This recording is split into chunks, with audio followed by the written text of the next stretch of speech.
A Páscoa, ela é uma mensagem de esperança e paz, não é? Porque Jesus volta depois da crucificação e revela a todos que a morte não existe, não é? Que a vida continua além dos portais do túmulo. Então, esperança. Muitas vezes percebemos que a fé é fundamental diante da perda, por exemplo, de entes queridos. Entes queridos que muitas vezes nós não vemos como a ordem natural da coisa, ou das coisas, como a morte de crianças, a morte de jovens, e nos perguntamos, mas onde está o sentido nisso? O sentido está em algo que nos escapa, quando não somos espíritas, mas somos cristãos ou mesmo religiosos, sabemos que Deus está à frente, cuidando de nós de uma forma ampla e que não temos sequer a menor noção ou condições de termos noção de como é que Deus nos trata, não é? Como é que este Pai de infinito amor e bondade trata de todos nós, incluindo enviando o seu Filho. E quando é dito assim, né, o Filho unigênito, né? Ele veio escolhido, foi pensado, no caso, não pensado aleatoriamente, mas dentro da lei, tudo relacionado a Deus funciona dentro das suas leis, sejam físicas, sejam morais.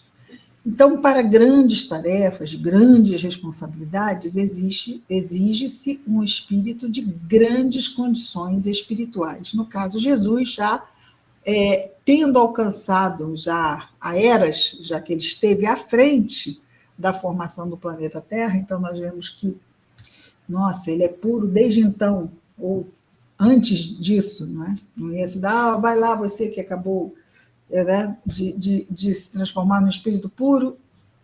Não, mas nós não temos condições de imaginar muitas coisas, inclusive, quando dizemos, Jesus é o governador da Terra, nós não temos, é o nosso irmão maior, é um espírito puro, tudo isso nós sabemos em tese, mas não temos condições de perceber de forma mais intensa, porque ainda estamos como espíritos imperfeitos, nem bons espíritos somos ainda. Lembrando aqui que são 3 ordens, não é? Espíritos imperfeitos, bons e puros. Jesus é um espírito puro, nós estamos ainda na condição de espíritos imperfeitos.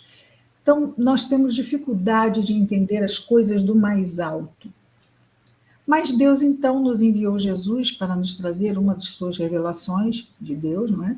Que é o Evangelho. E Jesus enfrentou muitas incompreensões, o que é natural, porque muitos até hoje não entendem muitas coisas do que Jesus disse, e repetindo, que bom que nós já conseguimos ter uma perspectiva que nos é favorecida pelo conhecimento da doutrina espírita, não é? Isso tudo para dizer seja bem-vindo, porque hoje é Páscoa. Hoje é Páscoa, é um dia de festa, embora sexta-feira tenhamos recordado a paixão, ou seja, a morte de Jesus na cruz, e precisou ser algo muito impactante para permanecer em nós, porque as mortes aviltantes, e essa era o tipo de morte mais aviltante que havia à época de Jesus, para que nos marcasse. Nós ficamos ainda extremamente impactados com a tragédia. E Jesus morre numa tragédia gigantesca. Afinal, ele é condenado a uma morte infame, a mais infame das mortes, sendo inocente. Ali crucificado entre 2 ladrões.